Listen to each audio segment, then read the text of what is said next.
Previously, I had shown you how to multi-sow early spring vegetables in a row. And if you take a look at my videos, link is just right there. Basically, what I had done was I had multi-sown a tray of different seeds, and I had done rows. And these were for early spring vegetables. This is a technique that I often use when I'm sowing many different varieties in one seed tray.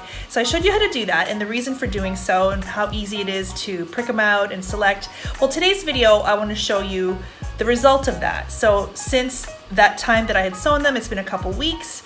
They had the little baby seedlings germinated. Once the first true leaf started emerging, that was the perfect time to prick them out. So I pricked them out and transplanted them into individual cells in a seed tray, 1-inch cells. So in today's video, I'm going to show you the result of that. It's been about just under a week that they've been transplanted. So I'm going to show you what they look like and the reason why that I sow them the way that I do. Hi everyone, I'm Julie DeMalcos, also known as the Gardening Girl. I'm so glad you could join me today. Let's get started, and I hope that this technique will give you some more ideas for seed starting.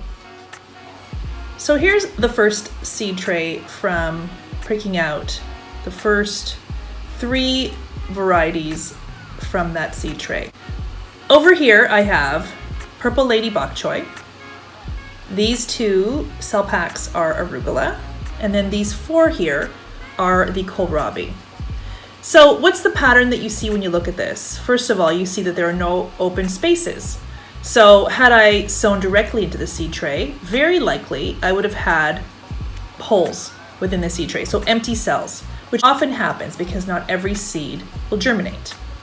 Also, if you take a look at the size and health of the seedlings, overall, most little baby seedlings will transplant well. Now here, this one I'm uncertain about. I'm finding it's not producing the first true leaf. So likely I will take this one out.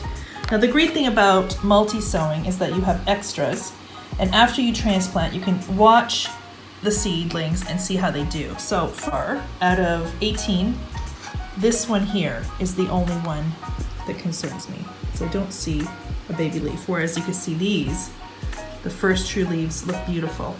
Moving on to arugula, 18 cells of arugula, and I think they all look good. Now what happened was I ended up having so many arugula that in this tray here, I'd only transplanted 1 seedling per cell.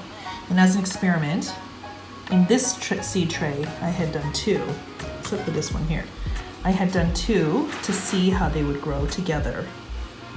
Typically, you know, if they're going into a garden bed, I think they'd be okay. Had they been staying in here or going into a container, it might be too tight for them in that small, it definitely would be too tight for them in a small cell like this. However, since they could grow out growing in a container or going in a raised bed, they should be just fine. So I did this to save some space, but so far they're doing actually really well compared to the ones that are growing on their own.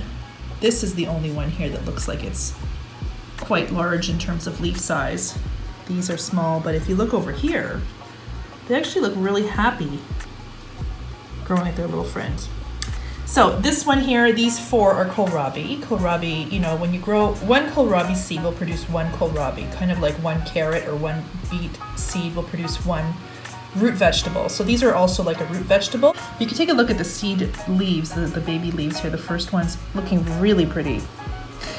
Again, no holes. They all look pretty good. None need to be replaced.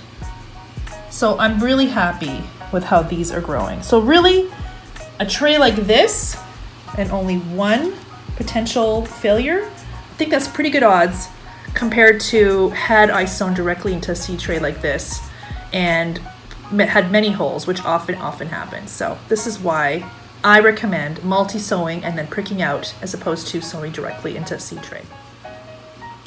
So there you have it. That's my reason for multi-sowing. And I hope that you give this method a try. I think the results really speak for themselves.